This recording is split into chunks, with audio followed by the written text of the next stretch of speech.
परत एक विस्तृत आढावा शहराची घेण्यात आलेली आहे।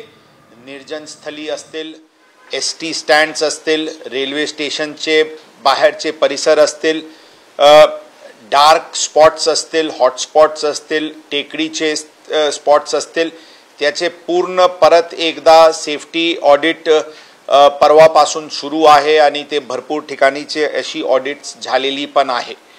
महानगरपालिका व इतर संबंधित विभागासोबत मिळून परत एकदा जे डार्क स्पॉट्स आहेत तिथे स्ट्रीट लाईट्सची संख्या वाढवण्यासाठी पण उपाययोजना करण्यात येत आहे आणि जे आमचे COP24 चे पेट्रोलिंग मार्शल्स आहेत त्यांच्यासाठी अशा निर्जन स्थलीचे फ्रेश रीत्याने QR कोड मॅपिंग करण्यात येऊन हे करण्यात महिला सुरक्षाविषयी हे आणखी जास्ती सिक्युर्ड आणि सेफ नेट तयार करण्याची प्रयत्न करण्यात येत आहे।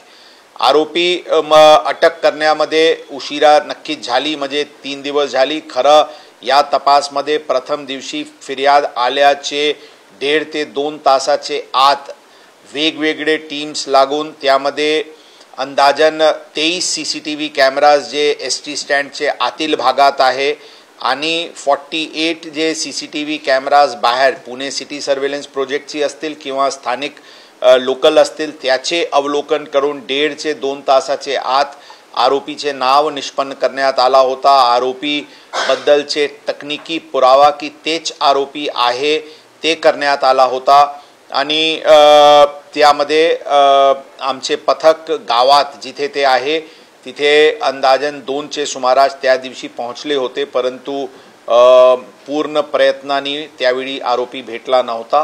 काल शेवटी आरोपी भेटलेले आहे। यामध्ये गावाचे नागरिकांचे आम्ही आमचेतर्फे आणि पुणे शहर पोलीस दलातर्फे त्यांचे धन्यवाद देतो, त्यांचे आम्ही आभारी आहोत आणि खरं आम्ही स्वतः त्या गावात भेट देऊन त्यांचे नागरिकांचे सत्कार आम्ही करणार आहे आणि तिथे जे लोकांनी मदत केले त्याचे आम्ही विशेष अभिनंदन स्वतः जाऊन त्या गावात आम्ही करणार आहे। पोलीस दलांकडून शहराला सुरक्षा, कायदा सुव्यवस्था व गुन्हेगारीवर नियंत्रण करण्यासाठी पूर्ण प्रयत्न करण्यात येत आहे। हे अत्यंत दुर्दैवी घटना नक्कीच घडलेली आहे। त्यांचे आरोपीला कडक ते कडक शिक्षा होईल यासाठी पोलीस दल पूर्णपणे प्रयत्नशील राहतील। कल रात 1:10 के आसपास Swargate rape bus terminal rape incident के आरोपी को गुनाट गांव से डिटेन किया गया था। इसमें crime branch, Joan 2, Swargate police station, recruits, RCPs ऐसे अलग अलग पथक करीब 500 अधिकारी और कर्मचारी इस ऑपरेशन में पिछले 3 दिन से थे। कल इसमें गांव के जो गुनाट गांव के करीब 400 से 500 नागरिकों का इसमें बहुत सहकार्य मिला। हमें इन्फॉर्मेशन बहुत जल्दी आती थी। हमारे लोगों को पूरी सुविधा, उनके लोग मोटरसाइकिल्स पे खुद जो खेती की एरिया थी, जो शुगर केन की फील्ड्स थी, उसमें उन लोगों ने खुद से जा कर के बहुत ही अच्छा मेहनत और हमें मदद किया। हमारी डॉग स्क्वाड ने अलग अलग जगह की लीड्स दी, जिस लीड्स के आधार पे हमें काफ़ी पॉजिटिव उसकी रिजल्ट मिली। ड्रोन कैमरास जिसमें थर्मल इमेजिंग युक्त कैमरास थे, वैसे ड्रोन कैमरास का यूज़ किया गया था और उसकी भी काफ़ी फ़ायदा इसमें हुई थी।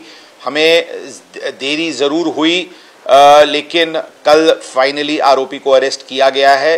मेडिकल फॉर्मेलिटीज़ कंप्लीट करने के बाद आज सुबह उसको अरेस्ट किया गया है, कोर्ट में प्रोड्यूस किया जाएगा और एक वाटर टाइट केस इन्वेस्टिगेशन, एक स्ट्रॉन्ग इन्वेस्टिगेशन और वाटर टाइट केस बनाने की दृष्टि से हम लोग पूरी तरीके से प्रयत्नशील हैं। इसमें स्पेशल काउंसिल की नियुक्ति की जाएगी और एक फास्ट ट्रैक तरीके से इस मैटर को हम आगे ले जाएंगे और जल्दी से जल्दी आरोपी को सजा मिले, इसके लिए हम पूरी तरीके से प्रयत्नशील रहेंगे। शहर में महिला सुरक्षा की डिटेल ऑडिट पिछले 3 दिनों में की गई है। जो भी वल्नरेबल स्पॉट्स हैं, हॉटस्पॉट्स हैं, निर्जन स्थल्स हैं, डार्क एरियाज है, टेकड़ीज हैं, इस प्रकार की पूरी एरियाज की सेफ्टी ऑडिट की गई है और कुछ नए सिरे से इसमें उपाय योजना की जा रही है। पेट्रोलिंग, इस प्रकार के स्पॉट्स को ध्यान में रखते हुए patrolling, QR code based intensive patrolling की भी योजना वापस एक रीजुविनेशन के साथ एक रीस्ट्रेंथन करने के दृष्टि से की जा रही है और हमें विश्वास है कि हम इस प्रकार की घटना को आगे जरूर प्रिवेंट करने में हमें यश मिलेगा। पुणे शहर पुलिस दल कायदा और सुव्यवस्था मेंटेन बनाए रखने के लिए crime control, crime prevention, crime detection, इसके लिए पूरे तरीके से कटिबद्ध है, प्रयत्नशील है और हमें जरूर यश मिलेगा। मैं गुनाट गांव के नागरिकों का अपने तरफ से और पुणे शहर पुलिस दल के तरफ से हार्दिक धन्यवाद देना चाहूँगा, क्योंकि उनकी मदद के वजह से ये काम बहुत आसान और एक बहुत ही अच्छे वहाँ पे जो एक एंथुजियाज्म नागरिकों का दिखा पुलिस को सहकार करने की दृष्टि से, वो बहुत ही पॉजिटिव था। मैं खुद उस गांव में विजिट करने वाला हूं और वहाँ पे नागरिकों का जिन्होंने हमें मदद किया उनका हम वहाँ पे सत्कार करने वाले हैं।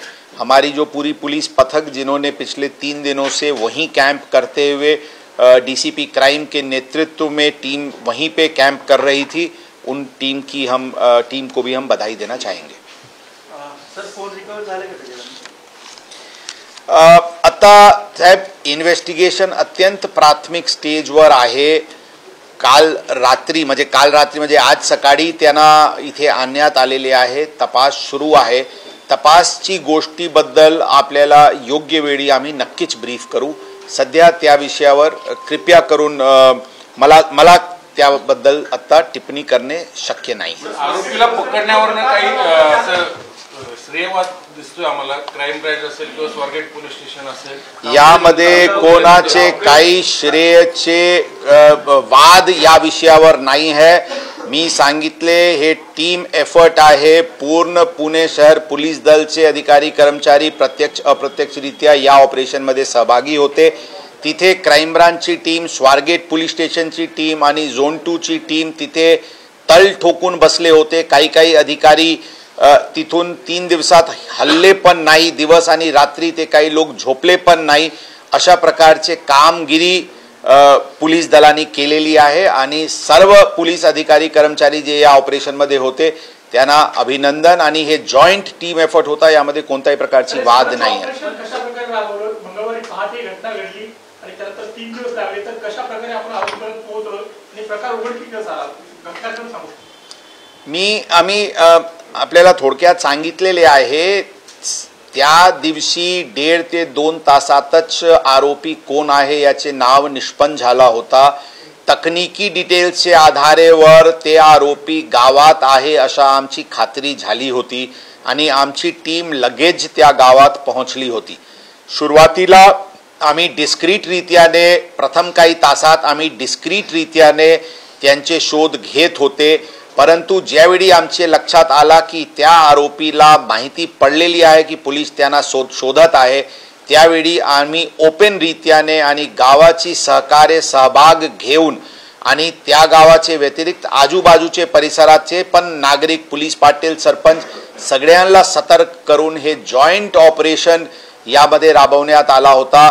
DCP क्राइम स्वतः तिथे कॅम्प करत होते। DCP झोन 2 मॅडम स्वतः याचे बारकाईने या सर्व गोष्टीवर लक्ष ठेवून होते आणि ही पूर्ण जशा मी सांगितले डॉग स्क्वॉडची मदत घेण्यात आली, ड्रोन कॅमेराची मदत घेण्यात आली, कारण आपण भरपूर लोक त्या परिसरात गेले होते। ते काफी ते उंचे ते तिथे शुगरकेन हे होते कल्टिवेशन, म्हणून प्रत्यक्ष विजिबिलिटी अत्यंत कमी होती। त्या सर्व लिमिटेशन्स असताना पण लोकांचे, त्या भागाचे लोकांचे मोटरसायकल्सवर जे लोक बाहेर फिरत होते आणि जिथे काही दिसला तर लगेच ते जे इन्फॉर्मेशन फ्लो सुरू झाली होती, त्याच्यामुळे आरोपी हे यांना पडणे शक्य नव्हता। पूर्ण परिसर बाहेर आउटर पेरिफरल आम्ही कॉर्डन ऑफ केले होते की त्यांना त्या फील्डचे बाहेर त्यांना पडता येत नाही। सगळे त्या परिसराचे जे बस स्टँड्स आहे, बस स्टॉप्स आहे आणि अशा प्रकारचे सार्वजनिक वाहनांची जिथे कम्युटिंग असते त्या सर्व ठिकाणी आम्ही कॉर्डन ऑफ करून टाकले होते. म्हणजे आरोपी त्या परिसराचे बाहेर पडणे त्यांना शक्य नव्हता आणि म्हणून ते बाहेर सगळे कॉर्डन ऑफ केल्यानंतर इंटरनल आमचे जे कोम्बिंग झाला त्याच्यानंतर शेवटी हे आरोपी आम्हाला भेटला. लोकांना बक्षीस जाहीर केलं जाणार आहे बरोबर काय? ज्या 2 लोकांनी आरोपीला पकडलं त्यांना 1 लाखाचं बक्षीस. यामध्ये 1 लाखाची बक्षीस जे लास्ट ज्यांचे गावकरी ज्यांचे लास्ट इन्फॉर्मेशन वरून आरोपीला फायनली चेस झाला. कारण लास्ट इन्फॉर्मेशन जे काल आला ते ज्यावेळी ते कुठेतरी पाणी पिण्यासाठी आला होता तिथे कोणाला दिसला आणि तिथून फोन आला आणि नंतर ते पळाला. ते चेस जे मोटरसायकल्स वगैरे वरून झाला आणि ड्रोन्सची सहायताने दिशा जे दिसून आली त्याचे अनुषंगाने त्यांना शेवटी अटक करण्यात आली. तर ज्यांचे हे फायनल ज्यांचे हे ट्रिगर इन्फॉर्मेशन होता ज्यांच्यावरून हे झाला त्यांना 1 लाखाची बक्षीस देणार आहे. त्याचे व्यतिरिक्त गावासाठी काय करता येईल ते आम्ही हे आहे. परंतु आमचे म्हणजे मनापासून ते गावकऱ्यांचे अभिनंदन आहे की ज्या उत्सुकतानी इन्थुझियाझमनी ज्यांनी पोलीस दलाला त्यांनी मदत केली ही अत्यंत सराहनीय आहे. सर, ग्रामीण का एरिया है उधर, जिस तरीके से गांव वालों ने मदद किया है उस तरीके से ग्रामीण पुलिस का भी कुछ सहयोग दिया है क्या?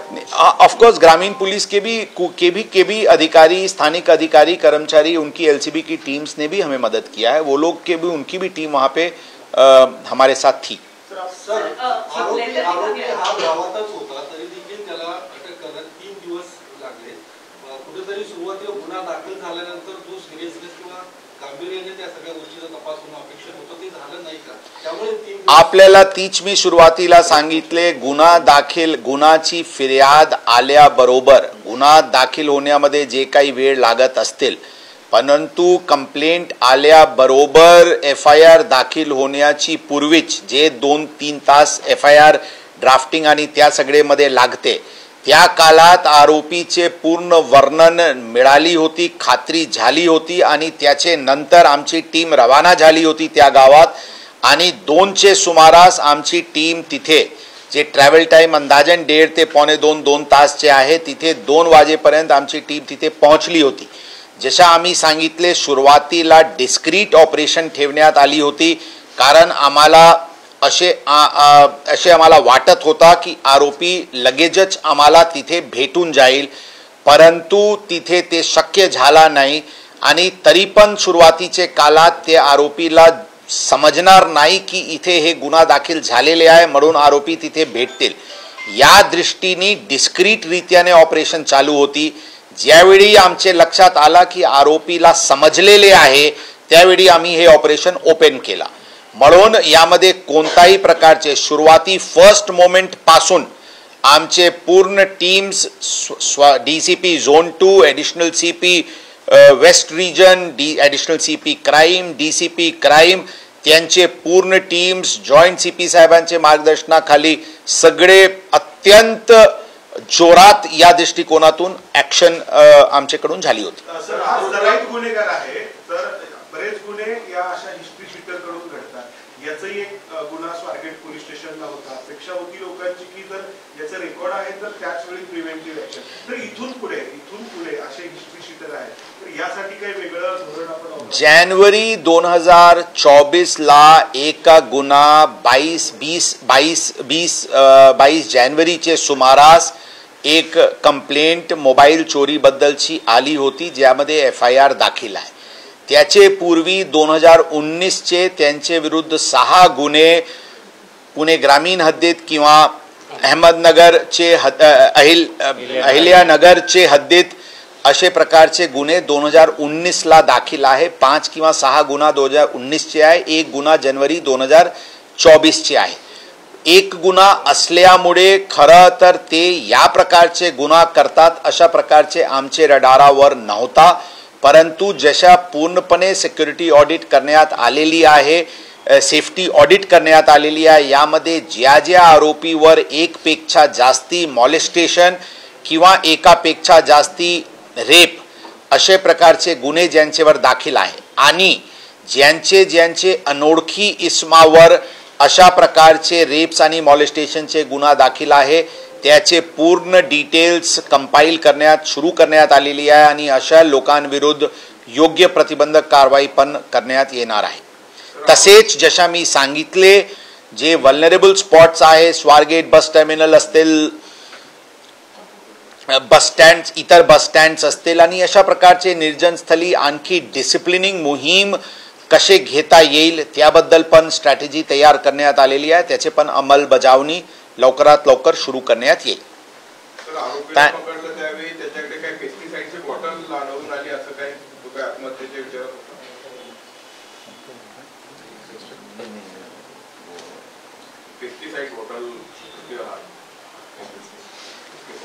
मी सांगितले आपल्याला की तपास अत्यंत प्राथमिक स्टेजवर आहे, भरपूर काही जास्ती सांगता येत नाही, परंतु प्राथमिक मेडिकल एक्झामिनेशन जे त्यांची झालेली आहे त्याचे गळ्यावर काही लिगेचर मार्क आहे, त्यावरून लिगेचर मार्कवरून त्यांनी आत्महत्या करण्याची प्रयत्न केला होता अशा ते सांगतात.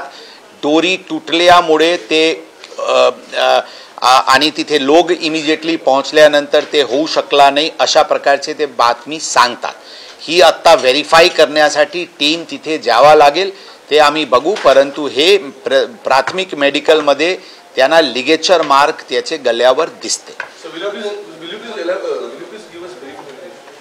Sorry, okay, not many people will be interested ना. तो गणेश गव्हाणे म्हणून एक मुलगा आहे, त्यांनी बाईट दिलाय, तो म्हणतो की मी पहिल्यांदा आरोपीला पकडून दिलं. काय वस्तू? मला एक्झॅक्टली नाव कोण पकडला त्याबद्दल सांगता येईल. सिक्युरिटी ऑडिट आपण करतोय. हो, मी सांगितले ना, केले ना, ऑलरेडी सिक्युरिटी ऑडिट म्हणजे व्हिजिट होऊन सगळे पॉइंट्स ठरलेले आहे. त्याचे अंमलबजावणी 1-2 दिवसात सुरू करण्यात येईल. वेगवेगळे मुद्दा त्यामध्ये आहे, त्याबद्दल प्राथमिक जे सर्वे झालेली आहे त्यामध्ये काय काय ॲक्शनेबल इश्यूज आहे ती लिस्ट आउट करण्यात आलेली आहे आणि त्याच्यावर संबंधित एजन्सीसोबत चर्चा करून हे करण्यात येईल. फॉर एक्झाम्पल कसे एन्श्योर करायचे की बसेसचे दरवाजा लॉक राहतील किंवा मागच्या बाजूला जे काही बसेस कंडेम्ड सारखे काही बसेस आहेत त्यांना कसे हे करता येईल. बाहेरचे फुटपाथ्सवर जे अवैध अतिक्रमण आहे त्यांना डिसिप्लिन कसं करता येते. काही जे स्पॉट्स आहे जिथे CCTVचे कव्हरेज नाही आहे तिथे कसे वाढवता येईल. सिक्युरिटी रक्षकची जे त्यांचे आहे त्याचे डिप्लॉयमेंटची काय शेड्यूल असायला पाहिजे. असे वेगवेगळे इश्यूज पोलीस दलांकडून लिस्ट आउट करण्यात आलेली आहे. संबंधित डिपार्टमेंटसोबत कोऑर्डिनेट करून त्याच्यावर एक फॉर्मल ॲक्शन प्लॅन तयार करण्यात येईल आणि लवकरात लवकर ते सुरू करण्यात येईल. Last night the accused in the Swargate bus terminal rape incident was detained from Gunat village in Shirur Taluka. The crime branch, the Zone 2 and Swargate police station teams coupled with the riot control platoons and recruits indulged into an extensive search operation for the last 3 days and with this